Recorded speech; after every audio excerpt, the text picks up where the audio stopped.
Saturday morning with us, tuning in to our Facebook and YouTube live today, which is on the GE15 outcome, a renewed hope for Malaysians, or hmm, is it what it seems? So do feel free to ask your questions and comment down below, and we'll be answering them in the Q&A session later. So stay tuned as there will be a free newsletter subscription to be given away to two of our winners. So ask away, share, and like our page as well. So let's get started, shall Sure. we? So Yep. we have Yep. Teng Boo here today this morning. Yep. Hi. So my first question would be, Hmm. were you surprised with the outcome of the GE15 Yeah, elections? I guess many of us are surprised.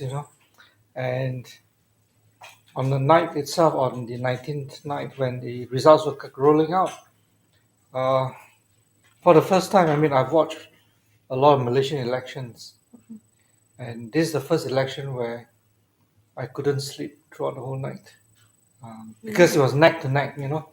PN, PH, PN, PH, and then you could see some of the parties losing so badly. And why I couldn't sleep throughout the whole night. I guess I was pretty worried before the election was held, and when the results came out, I think the results confirmed some of my worst fears that Malaysia is a lot more divided than what I think. So, yeah,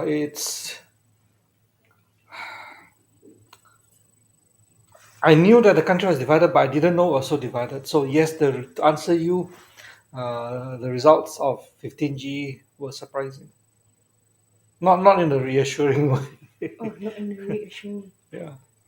Yeah, I think I was surprised. I mean, Mm, for myself at least, mm, I was surprised mm. that Pejuang especially didn't win any seats. Ah, Yeah. I'm not surprised with that. Oh, really? Yeah, uh, in that sense, my wish came true. That the person who founded that party, the GTA coalition, that he shouldn't win. He should. I mean, I was pleasantly surprised that he lost his deposit. Hmm. So I was not surprised that they lost because there was no credibility, and they were just forming it just for the sake of rushing for this election.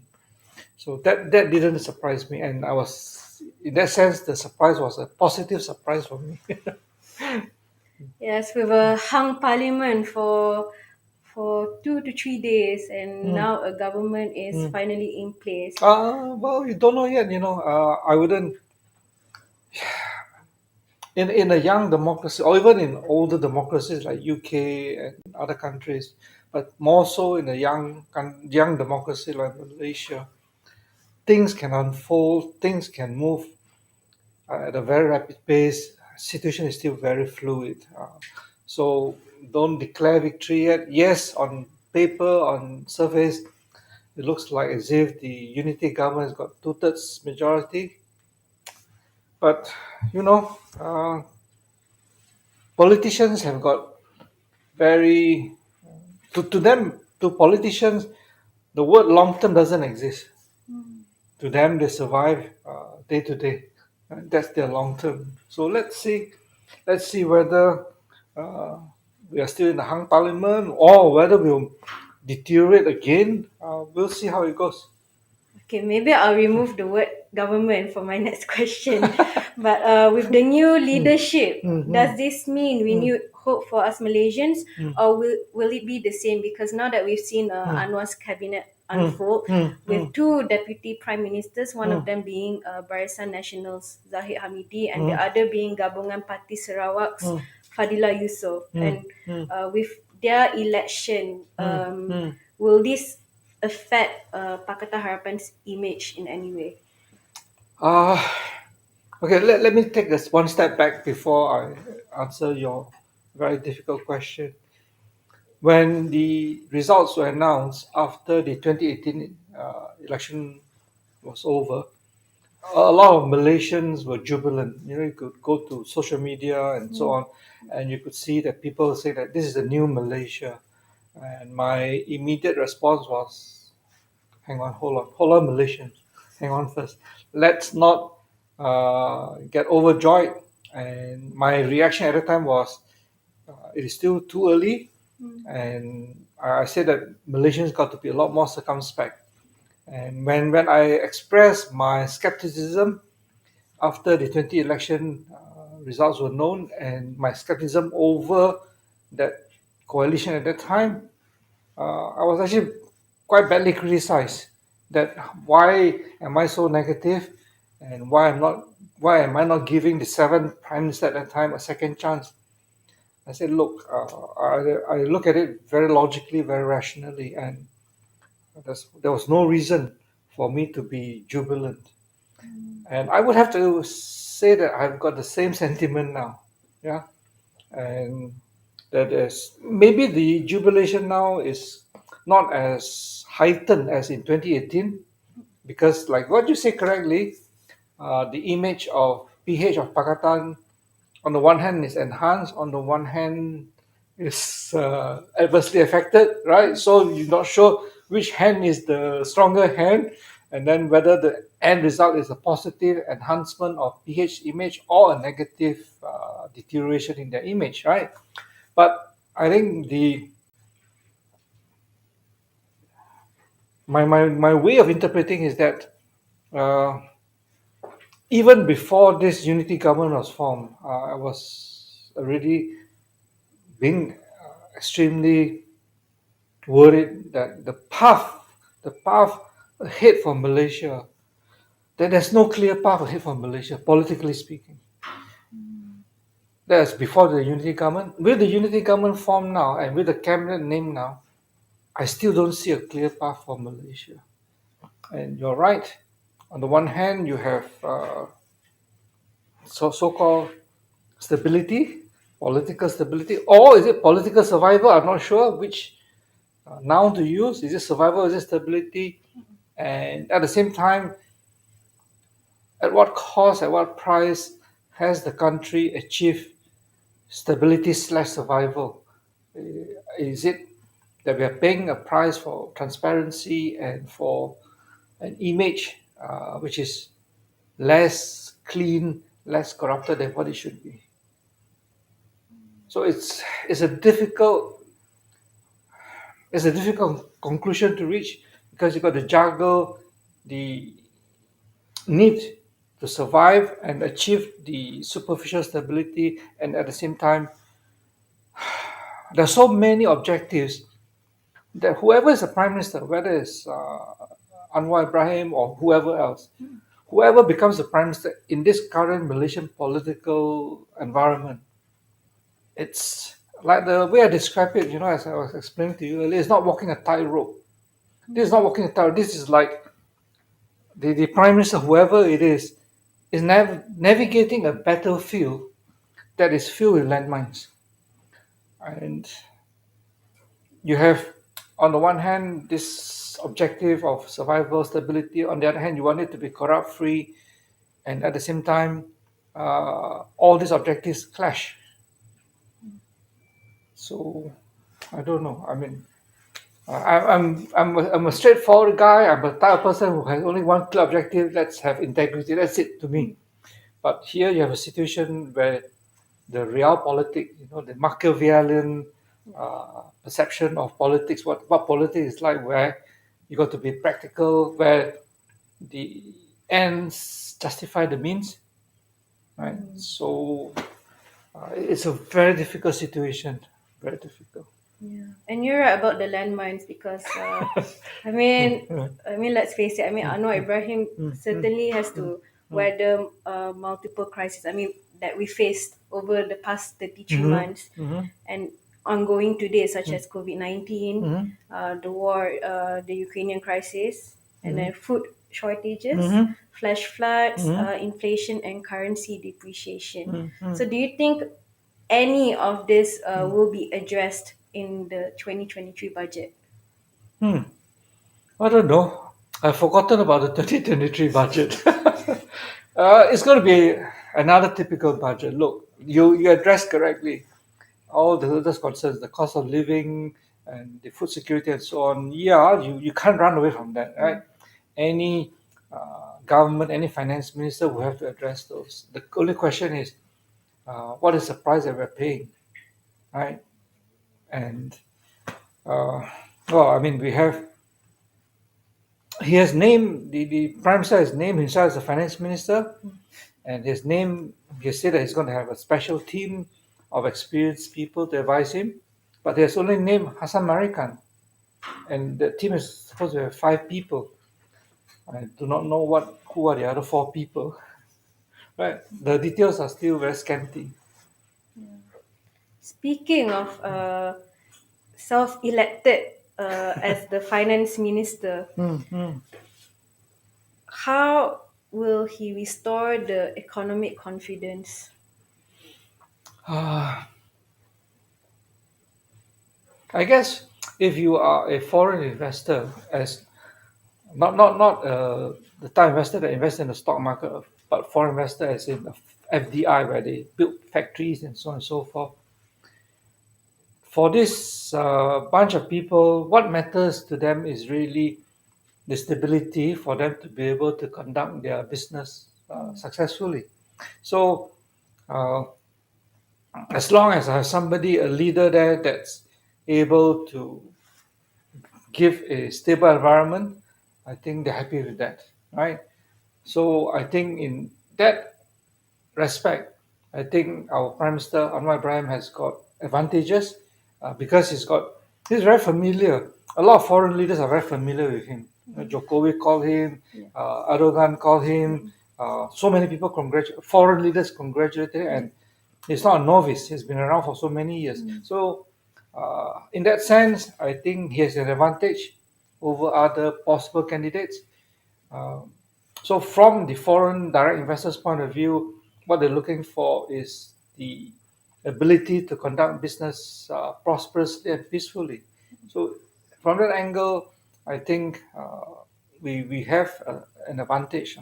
But like what you said earlier, the external global environment is filled with so many challenges, and nowadays the FDIs are looking at not only with the condition within a particular country, but also the tension between US and China, the tension between US and Russia. Interestingly, during Mm, Anwar's past as the former finance mhm, minister mhm, during Dr. Mahathir's tenure mhm. as prime minister, Yeah, and he was fired at the height of the 1998 financial crisis, yeah. where the perspectives and opinions Mm, sort of clash, mm, where Dr. Mahathir wanted a mm, low interest rate environment mm, mm. um, with more spending, whereas Anwar advocated a tighter monetary policy Yeah, with yeah. austerity measures Mm, to reduce the public debt and reduce the mm, budget deficit. yeah. So I'm curious to know, as someone who has been Mm. through all the bear markets in Malaysia over the past 40 years, Uh-huh. um, do you think he will implement the same steps today, especially when it's forecasted that we'll enter a Mm, recession in mm, 2023, which is not long? mm. Yeah. You have an excellent memory. Your portrayal of the motives for those 2 person at that time, it's pretty accurate. Uh, you know, in 1997, 98, a lot of Asian leaders were kicked out of power, yeah, due to the crisis, and partly because of the very strong austerity measures that they adopted. In many countries, it was sort of pushed upon them by IMF. IMF at the time, people joke and say that it stands for "I'm fired." Oh. They're not International Monetary Fund, but "I'm fired." So Suharto in Indonesia was kicked out. So a lot of the long-standing leaders, prime ministers, were ousted, and our fourth prime minister at the time was already in power for 15 years. Time to be kicked out, and isn't that the perfect excuse, right? I raise interest rate, cut public spending, go for austerity, people suffer, people are unhappy, then say, okay, bye bye, fourth prime minister, right? But the fourth prime minister is a survivor. He's a fighter. He knows the nuances.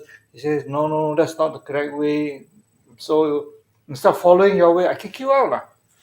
And now you're asking me whether the 10th prime minister will adopt whatever he proposed in 1997-98. Simple answer is no. Lah. Because if you were to adopt those measures, increase interest rates, oh my goodness, a lot of people are going to suffer.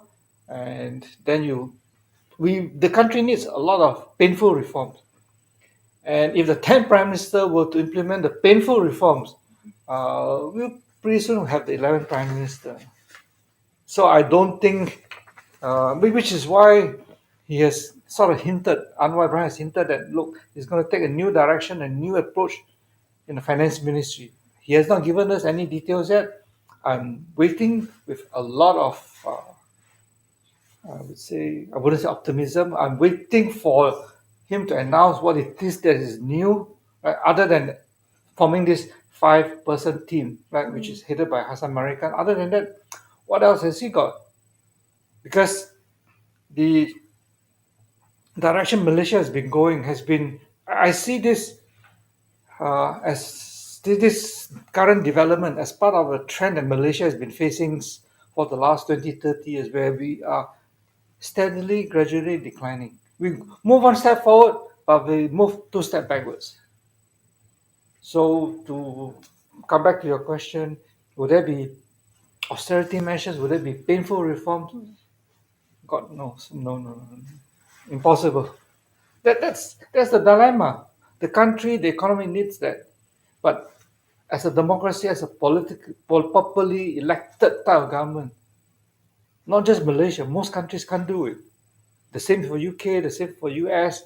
They just can't do it because then they'll be out of power, right? And in the latest cabinet, you have so many unknown faces, untested people, unknown people. I mean, I don't know how they're going to deliver. You look at their background; they don't really have ministerial experience, senior governmental experience.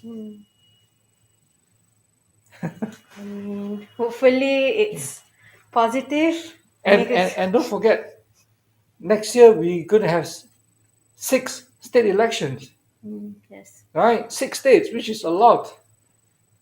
And you got to start. I mean, it's only next year. Now it's almost the end of 2022. So the different parties have got to start getting ready, right? To start campaigning at the state level. And some of the states involved are very, very critical states. Hopefully it's optimistic. I mean, because we saw Bursa Malaysia rose over Uh-huh.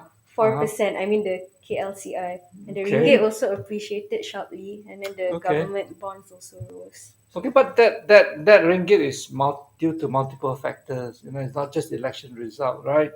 Other currencies also appreciated, and also it coincided at a time when U.S. dollar was seen to be peaking because Federal Reserve Chair Jerome Powell says that the rate of increase for the U.S. interest rate is not going to be as rapid as what it used to be the last 4 or 5 months. So that helped not just the ringgit but a lot of other currencies as well.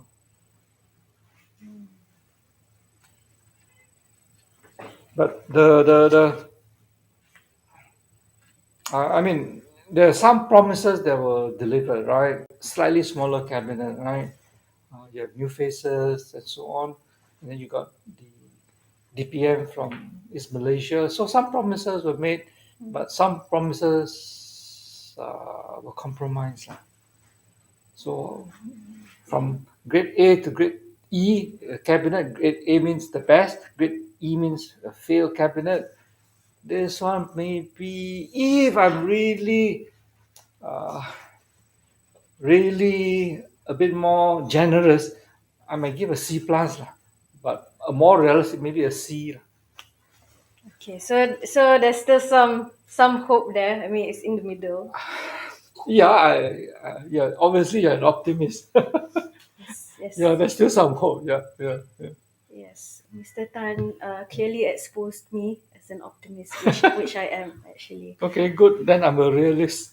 We have a question Mm-hmm. from Wai Chun. Mm-hmm. Two questions actually. Mm-hmm. Okay. The first one being, Mr. Tan, did Mm-hmm. you foresee the green tsunami coming? Mm-hmm. And how do you explain the strength Mm-hmm. of PAS until even Nurul Izzah lost to a 39-year-old ustaz with Mm-hmm. 11 kids? Mm-hmm. Yeah. Okay. Very good question. Very good question. And no, I did not foresee. I think I was my views before the results were known were quite conventional in the sense that you could see the previous Barisan government giving a lot of goodies to the civil servants, special allowance, bonuses, salary increase, blah blah blah, and the civil service, well, it forms a very large voting base, millions of voters, if you include the relatives and so on and so forth. So you would have thought that that would have been a major factor in swinging, in making sure that they stick with UMNO, with Barisan. So no, I did not expect this huge swing, and I only got to understand this swing after the results were known when I started talking to all kinds of people at different levels.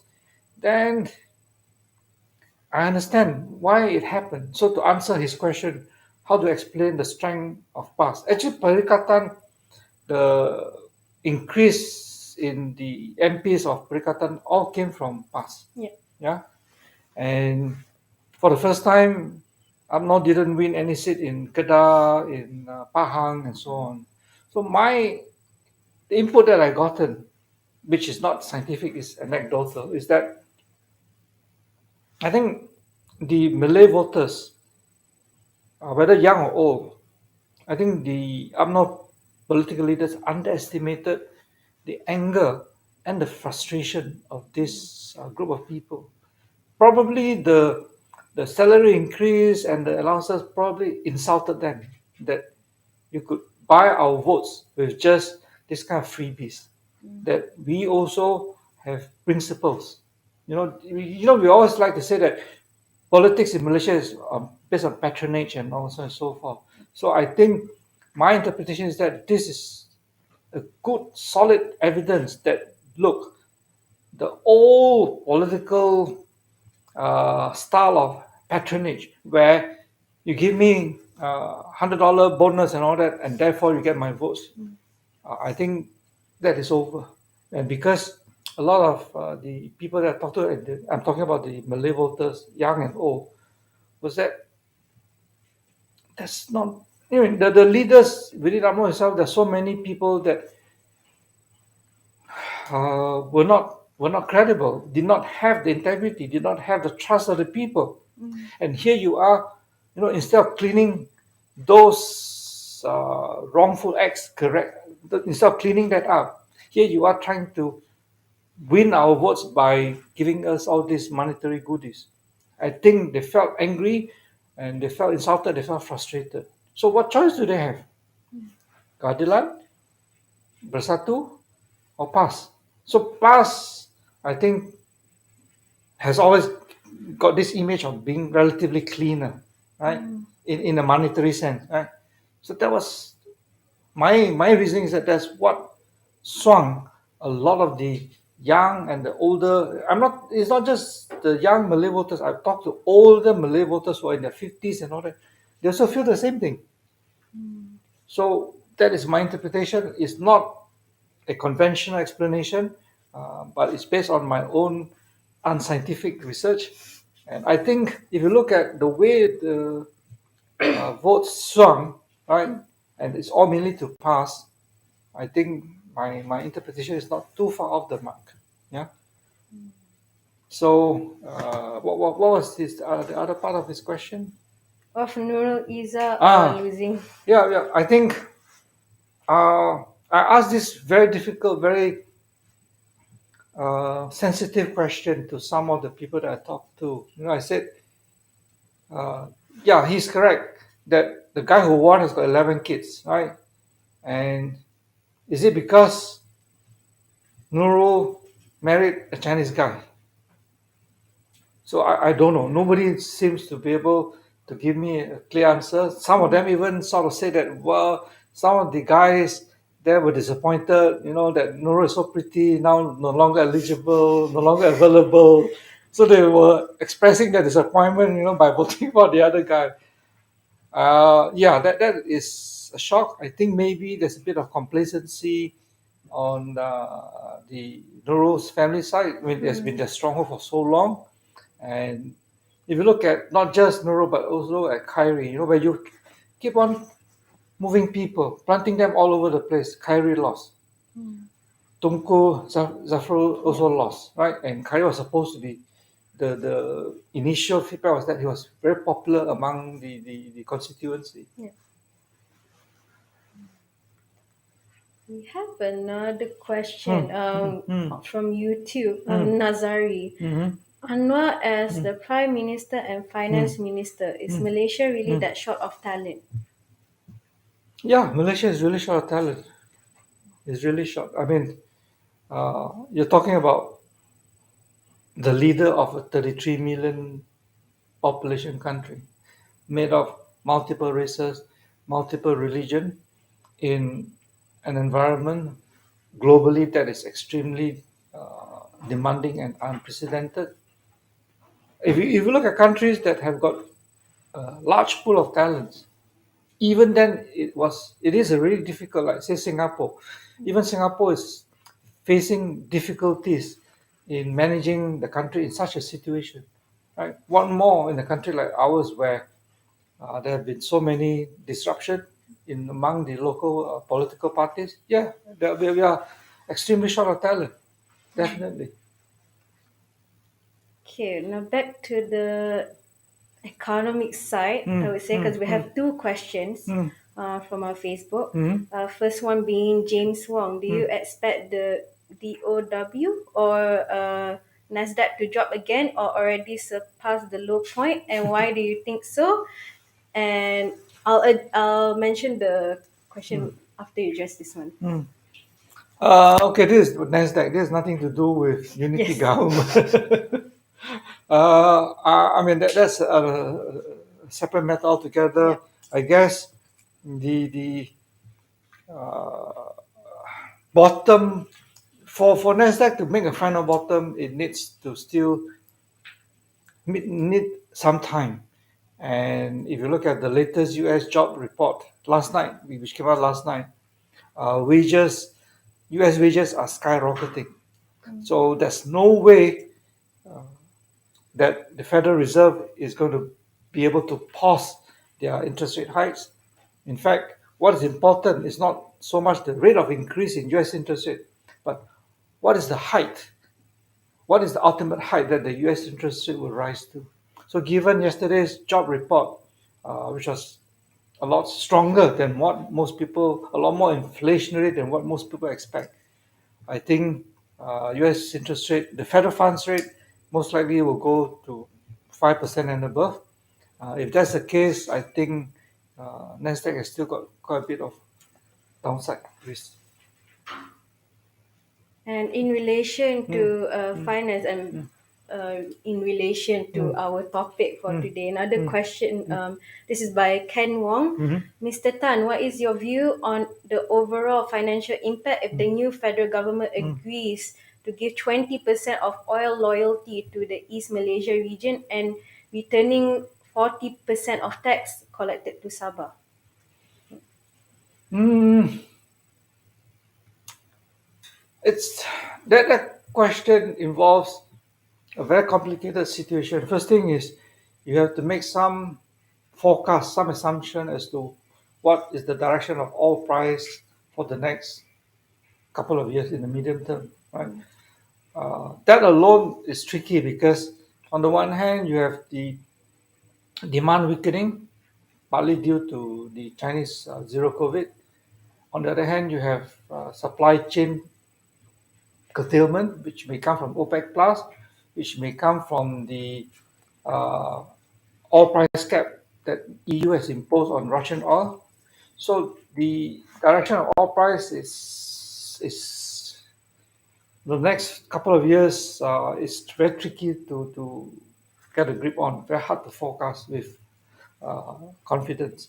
First thing. Second thing is uh, Malaysia. I mean, I'm talking about the federal government. We are already subsidizing a lot, and our budget deficit is not as a percentage of GDP. It's not at a very reassuring level in the sense that if the next couple of years there's no more external shocks, if things are fine and dandy, okay, then your budget deficit will steadily go down, right? But what if next year really there's a global recession and things, external demand is weak? I mean, you already see that semiconductor sales have dropped very dramatically. So in that case, then your budget deficit, even if you don't increase your subsidies or your fiscal spending, your deficit as a percentage of GDP will not drop. It might even worsen, right? And we already have 2 years, 2 to 3 years of 6+% budget deficit. So uh, it is, and at the same time, you have to appease the Sabah and Sarawak government. Uh, I don't want to be in the shoes of the finance minister because the variables are so volatile, right? If we are coming from a position where our budget deficit is only at 2-3%, yeah, fine, I can give more to Sabah and Sarawak. Or if our new government is prepared to impose GST, right? Like in the case of Singapore, Singapore is also was facing a lot of budget deficit, very high budget deficit, but the Singapore government is able to take uh, the very difficult bad tasting cough medicine by increasing GST so that the deficit is being tackled. But I don't think our government, which whoever is in charge, is in the position to come and impose GST. So you got, like I said, the situation is extremely difficult. It is like going to the battlefield with so many landmines. So we're running slightly late. So let me just address this last Okay. question because you mentioned about Okay. finances, and this Mhm. question comes Mhm. from JFK MSBK. Okay. John F. Kennedy. Yes, maybe.